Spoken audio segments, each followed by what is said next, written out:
Back here on the IBEW Local 702 postgame show as head coach Scott Nagy joins us here postgame as the Salukis get the win over Illinois State by a final score 54-50. And Coach, there are many areas to begin with your team tonight, and especially when you win a game like this on the road. And I don't think there's any spot to begin other than what a tremendous defensive effort. And we talked to our guys a couple of days ago after the UIC loss, and we just asked them, if like, so, okay, what is Belmont known for? And they can tell you, and, what's UIC known for? And, and then I said, what are we known for? Like, when people talk about us, and nobody could answer the question. And I said, guys, if we can't answer that question, we got a problem. And so, we went out and went through some plays, and I just told them, I said, by tomorrow, I want to know what we're going to be, what you guys want to be known for. It can't be what the coaches want. It has to be what you guys want to be known for. And they just came back and told me defense. They said, one word, defense. I said, okay. Then I'm going to understand. I'm going to hold every one of you to that standard. Like you said this as the team, this is what it's got to be. And holy cow, did they show up tonight. We were really good. And without, our top guy, let's face it. You don't have Mayo on the road against Illinois State, and you're thinking, oh, that's not good. And, so proud of, Jalen was tremendous. I mean, he defensively, it's amazing what he can do in the ground. He can cover. Q was tremendous tonight on both ends. Like, he's not been great defensively. He was good defensively tonight. And go ahead. You talked about, obviously, Damian and, being without him tonight in the game. He's been such just a huge part of your team. He's a big voice of your team. He was still coaching and played a factor. But how did your team make up for it on the floor just from your vantage point here tonight? Yeah, we obviously didn't make up for it offensively. I mean, I'm not used to winning games 54-50. I'm just not. But we'll do whatever we have to do. We ran a few more sets tonight, but we tried to keep the ball in the middle of the floor as much as possible. We felt like that's where they were where we could attack them. And Q was good. He gave us enough offense, and we ran. I thought we played faster. We threw the ball away a couple times, thrown over top, but our bigs really got out and ran and made their bigs run, and enough. But boy, defensively, so just can't believe how good the guys were tonight. Coach, I have two questions for you, especially about your post defense. What led to your decision to go one-on-one with Chase Walker, a guy averaging 16 points a game? We've never done that I recollect in the last three times we've played him under your deal here.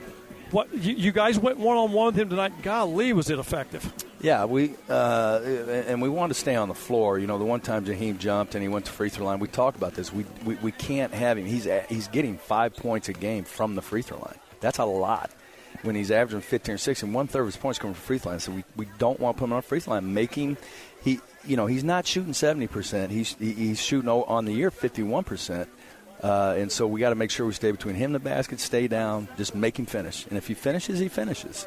And Jorge was the perfect guy for him. And I thought Jorge did a really good job on him. Rollins did good. I mean, we're fortunate, obviously, that he got some fouls in the first half and didn't play a lot, so that helps. Coach, you played college basketball. Luke and I did not. Explain to our fans how hard it is to play a role like Jorge's playing and Jaheim's playing, and brutal. Just the job they did tonight, how proud you are, and just how hard it is for them to play this way. Well, and just because I played doesn't mean I know that role, because I've never had that role. And so I can't even really speak to it in terms of I had to go through that. I never had to go through what they're having to go through, and not sure if coach is going to call. And but we even switched him on the scout team. Like Jorge wanted to be on the scout team. He wanted to get more reps.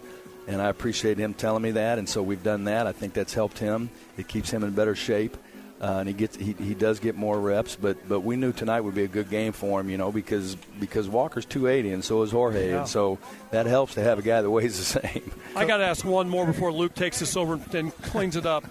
Now I'm gonna check you on one answer you gave about a week ago. You said you enjoy the losses more than the wins. No, that I didn't say. I said I'm probably more thankful for them. Okay, there you go. There's a big difference. There's a big difference. No, I don't enjoy them, but I know when I look back in my life, I'm more thankful for them because they keep my head right and my heart right. where when, I always say the hardest thing for a man is to handle success. It's not to handle failure, it's to handle success. A lot of people can't handle it. And so you start to get full of yourself and other things, and so the losses keep you humble. Coach, there were very few teams. I think heading into today, Illinois State was 5th in the nation in defensive rebounding percentage. You beat them by +7 on the defensive boards. They beat you by 1 on the offensive boards. But, man, describe the effort it took to win the rebounding margin by 6 against a team that does an outstanding job on the defensive side. Well, and let's face it, we got our tails handed to us last game. I mean, and I think the guys were a little embarrassed by that. Plus, we go through and watch the film. Last time we played Illinois State, they physically beat us up. Every loose ball, rebound, they just and they let us know about it. And we didn't handle it very good. And so, man, to see our guys respond tonight like they did was tremendous.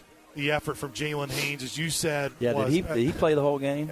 Yeah. It felt like. 38 minutes, 31 seconds, almost all 40 minutes. He's such a good athlete. He can do that, and it doesn't even faze him. He's just such a good athlete. And so, to play in a game like this and play that way, really happy for him. Describe the shot he made to drive to get the end one. I mean, I think there's a lot of big plays in the game. Probably the biggest one because what was it, a 2-point game at the time, and we get 3 out of it and go up 5, and I was after the officials because we were 12 minutes into the second half and they didn't have a foul, so that probably helped a little bit just to remind them. But we got stuck a couple times, ran some things, really didn't have anything, and that's when you got to have guards that can just make plays, and that's what Jalen did. You talked about this team and wanting to continue to just push through, Coach Nagy. What are you most proud about in handling this success? I know it's going to be the key moving forward after tonight. But this group has been tested, unlike, I think, any team I've been around in terms of just these close battles. And yet your guys, regardless of the challenge, keep coming. That's one thing I told them before the game. I was driving over, what do I want to say, and how do I want to say it. And I really didn't know. And so I said, I'm just going to share my heart with you, not anything goofy. I'm not trying to get you fired up. But my heart broke after the UIC game for our players. More for our players than anybody because they're fighting their tails off and they're just not getting to see the results that they want. And I just talked about how proud I am, and I said tonight I want to win. I want it for you guys. I don't want it for anybody else. I don't want it for the coach staff, the administrators, the fan. I want it for you guys. That's what I care about, and I can't give it to you. You guys got to go get it, but I just want it for you. Because I've loved coaching you. You haven't quit on us, and all this garbage that we've gone through, you just continue to fight, and so I'm very proud of them.